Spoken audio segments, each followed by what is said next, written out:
itu gabungan antara dua nama yang sebetulnya impact-nya buruk. Tidak berbudi mengakibatkan tidak sentosa, kan jadi begitu kan? Kartiko, Purwokartiko. Iya, jadi Pak Purwokartiko ya. Ya, Budi Santosa tuh. Dan dua nama yang seharusnya mulia tuh, berbudi dan santosa. Budi itu adalah bagian dari kesadaran etis. Santosa artinya keinginan untuk menghasilkan sesuatu yang mulia. Jadi dua hal yang sebetulnya melekat pada nama beliau tuh.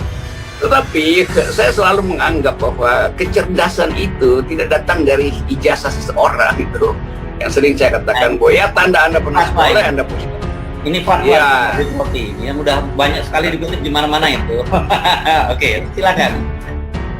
Jadi itu masalahnya kan. Dia bisa namanya profesor, tetapi pengetahuan dia tentang atau kesadaran diri dia itu tidak dicerminkan oleh gelar-gelar yang panjang itu kan.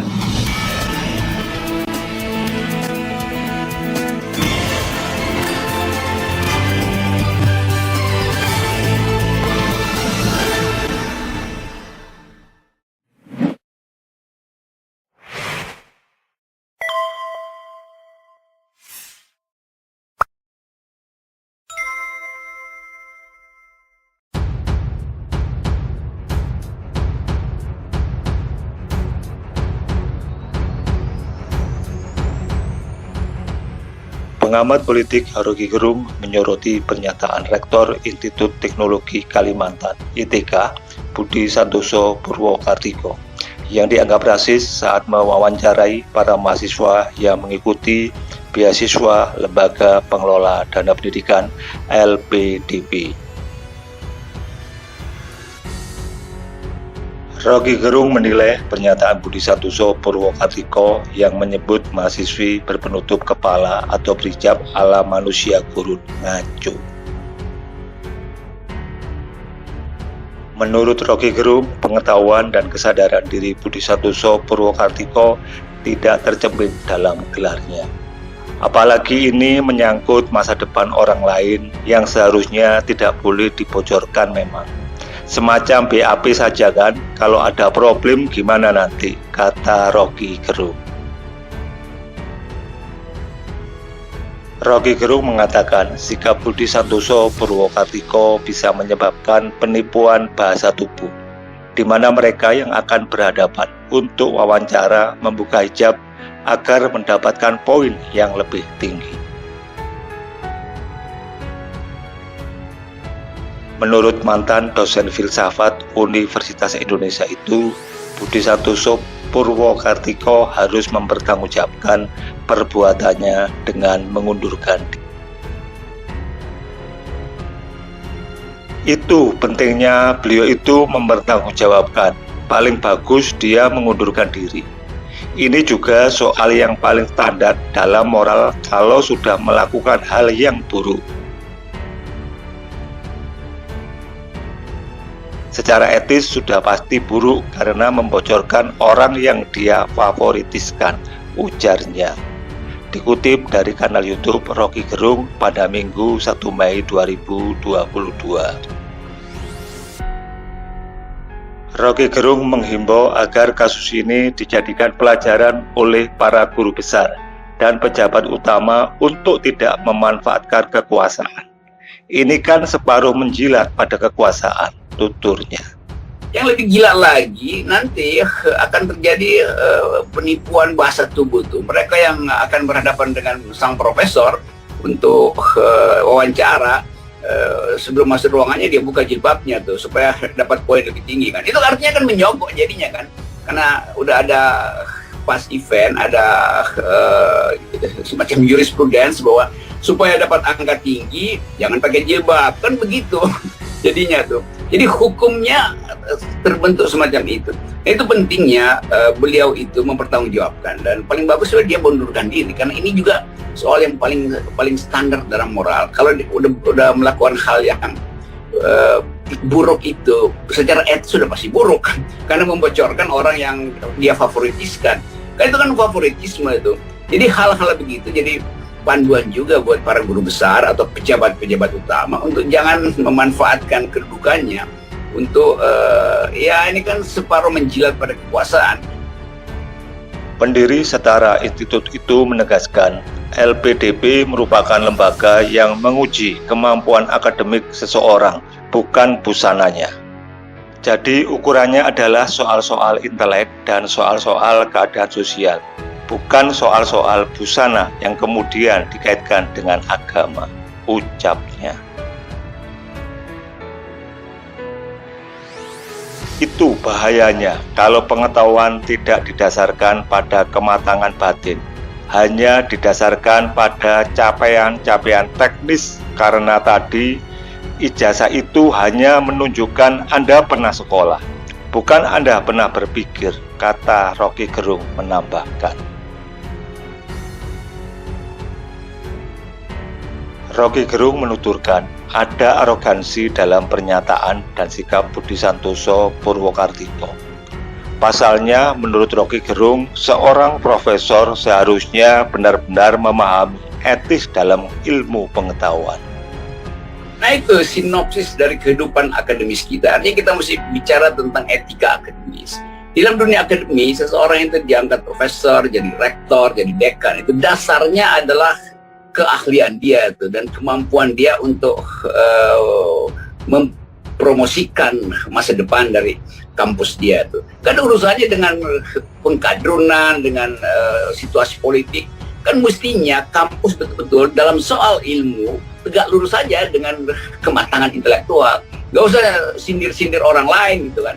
Ini profesor ini dia sepertinya dia bagian dari satu gerakan politik yang memanfaatkan kedudukan dia di LPDP untuk memberi sinyal bahwa dia masih pendukung Jokowi loh. Jadi ngapain itu kan? Kan nggak ada pentingnya kan.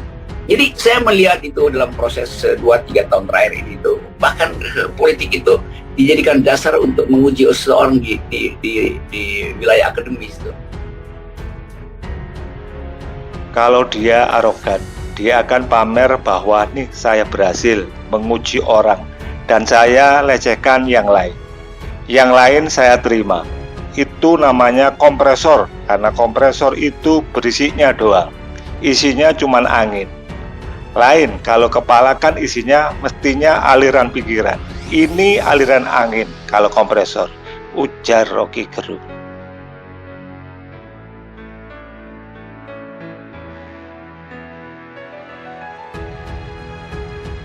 Seorang profesor, dia betul-betul paham tentang etik di dalam ilmu pengetahuan tuh. Kalau dia arogan, dia akan pamer bahwa ini saya berhasil untuk menguji orang dan saya lecehkan yang lain saya terima. Itu namanya kompresor. Karena kompresor itu berisiknya doang tuh. Anginnya isinya cuma angin. Lain kalau kepala kan isinya mestinya aliran pikiran. Ini aliran angin kalau kompresornya bebas dari pendangkalan. Ya justru itu pendangkalan terjadi bahkan di tingkat komunitas guru besar tuh, yang berotak kecil.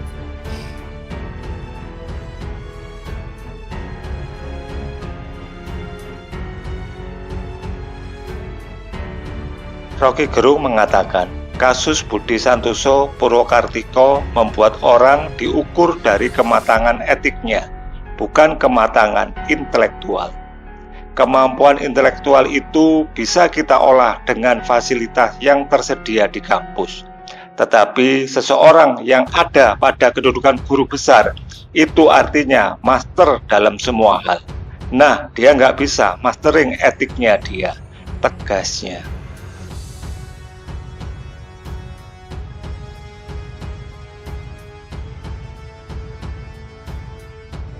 Ya, kita akhirnya mengukur orang itu pada kematangan etiknya itu, bukan kematangan intelektualnya. Kematangan intelektual itu bisa kita olah dengan fasilitas yang tersedia di kampus. Tetapi seseorang yang ada pada kedudukan guru besar itu artinya master di dalam semua hal itu. Nah, dia tidak bisa mastering etiknya dia itu. Itu dasar pertama loh, menyandang gelar guru besar. Jadi kalau guru besar otaknya kecil ya begini jadinya nih.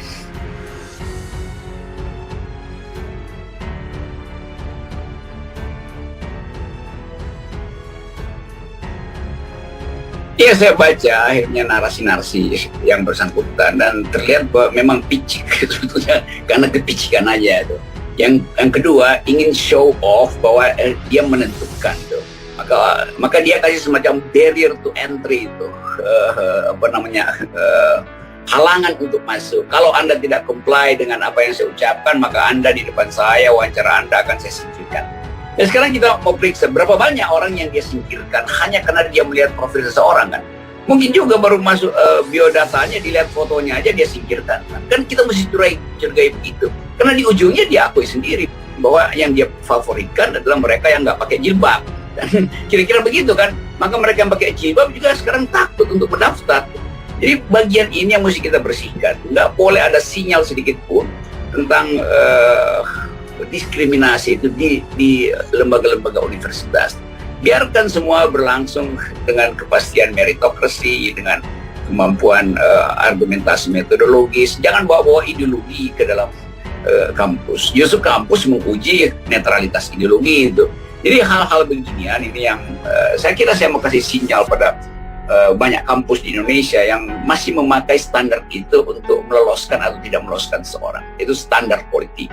Padahal itu yang ingin disingkirkan supaya bangsa ini tumbuh betul-betul dalam ilmu pengetahuannya. Dan intrik-intrik di kalangan kampus kan, profesor, dekan, rektor, segala macam itu kan, itu intrik politik, bukan intrik akademis tuh.